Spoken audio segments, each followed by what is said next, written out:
Kekerasan. Kekerasan adalah perlakuan orang dewasa atau anak yang lebih tua dengan menggunakan kekuasaan atau otoritasnya. Seharusnya menjadi tanggung jawab dari orang tua atau pengasuh yang berakibat penderitaan, kesengsaraan, cacat, atau kematian.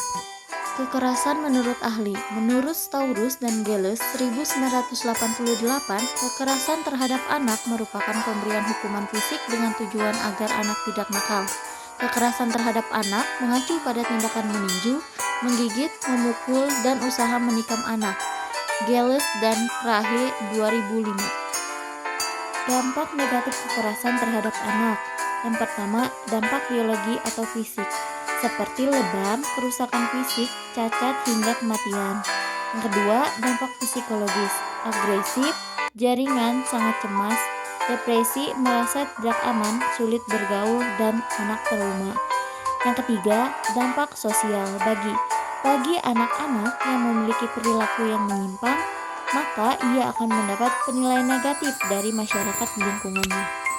Penyebab kekerasan terhadap anak. Yang pertama, pewarisan kekerasan antar generasi, yaitu anak belajar kekerasan dari orang tuanya, dan ketika tumbuh menjadi dewasa, mereka melakukan tindak kekerasan kepada anaknya.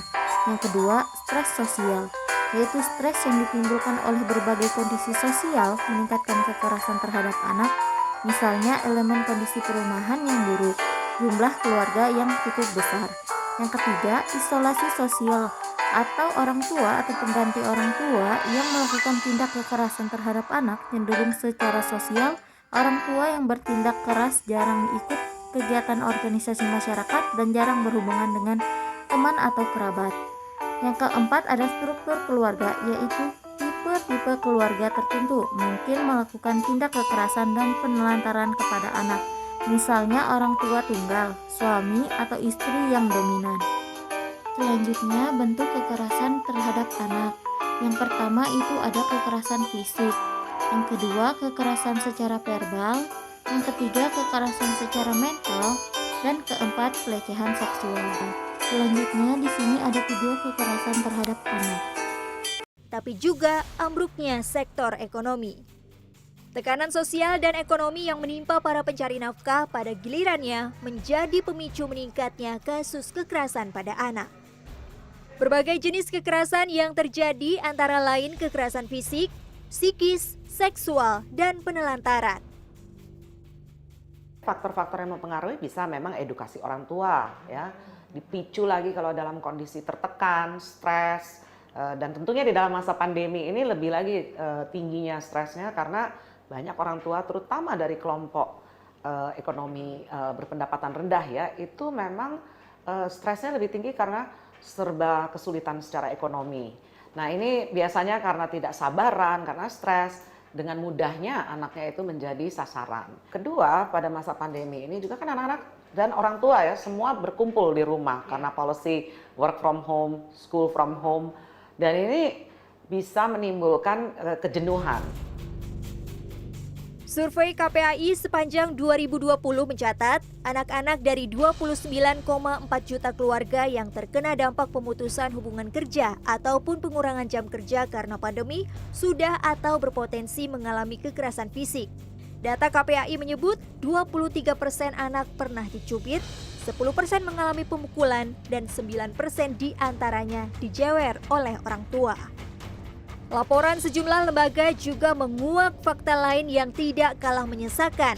Kekerasan seksual menjadi kasus kekerasan yang paling sering terjadi pada anak.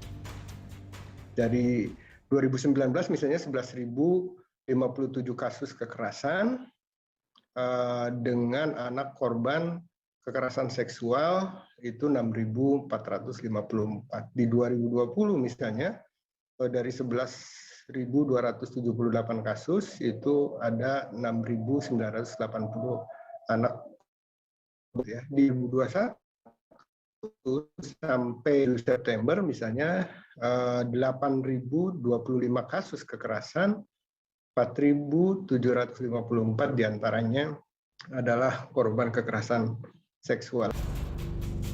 Komnas Perlindungan Anak pun mencatat fenomena yang sama.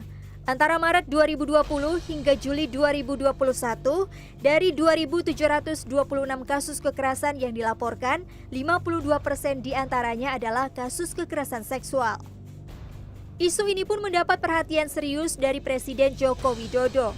Pemerintah melalui Kementerian Pemberdayaan Perempuan dan Perlindungan Anak mengaku terus berupaya keras menekan potensi kekerasan pada anak dengan sejumlah instrumen kebijakan.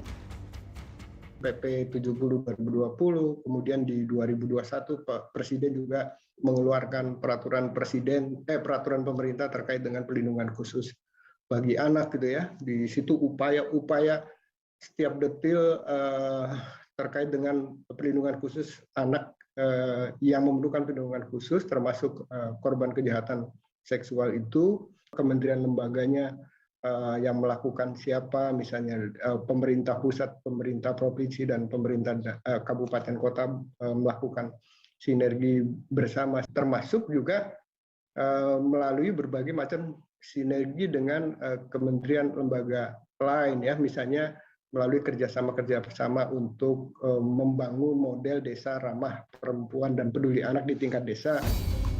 Kekerasan sekecil apapun terhadap kelompok rentan seperti anak jelas tidak bisa ditoleransi.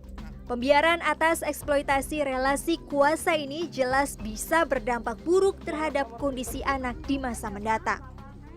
Jangka pendeknya tentu dampak selain dampak fisik, ada dampak psikis kan. Anak itu mungkin mengalami depresi, atau dia mungkin jadi gampang tersinggung ya, atau jadi menyendiri dan sebagainya. Dan ini tentu mempengaruhi tumbuh kembang dia, termasuk juga kemampuan dia belajar. Nah, tapi tidak juga tertutup kemungkinan, dan banyak juga memang studi menunjukkan pelaku kekerasan terhadap anak atau terhadap perempuan itu adalah sebagian memang pernah mengalami kekerasan juga. Di tengah kondisi dunia yang serba tidak pasti, isu kekerasan terhadap anak adalah pekerjaan rumah yang berat. Kerja bersama pemerintah dan seluruh elemen masyarakat untuk mendeteksi dan responsif terhadap problem sosial ini mutlak dibutuhkan untuk melindungi 84,4 juta anak Indonesia.